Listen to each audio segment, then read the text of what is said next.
Hello.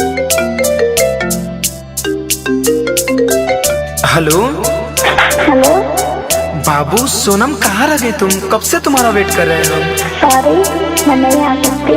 नहीं आ सकती? पर क्यों? कुछ नहीं बताते और अकाला जैसा कुछ भी नहीं रहा। कुछ भी नहीं रहा? आप छोटे तो मुझे भूल जाना और आज के बाद से मुझे कॉल मत करना और इन सब के लिए सॉरी बात। पासे आइलु कबो दूरे गइलु कबो बसतइलु कबो जन हो याद कइलु कबो भूले गइलु कबो खूब रोइलु कबो जाने हो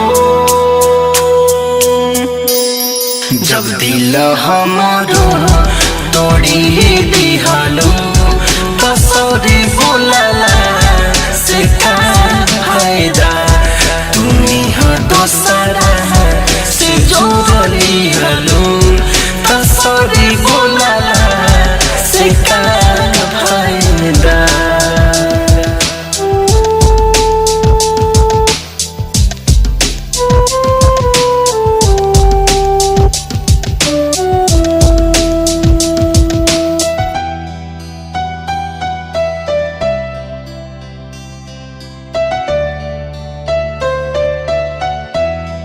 कबो अनजान बन के तुम बगल से हो के चले जालू बेरी बेरी कके गलती तू पल पल में बदल जालू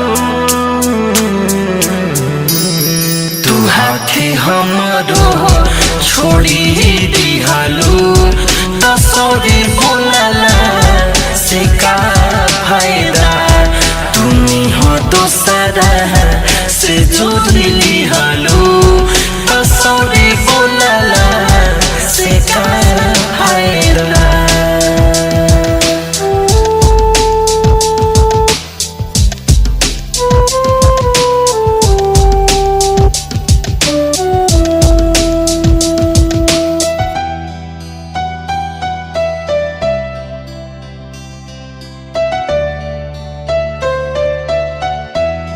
तोहे जितना चाहिए हो ना उतना के हो चाहिए हो मिठू निर्मल धनम जय के तू कबो कहिला तारे हो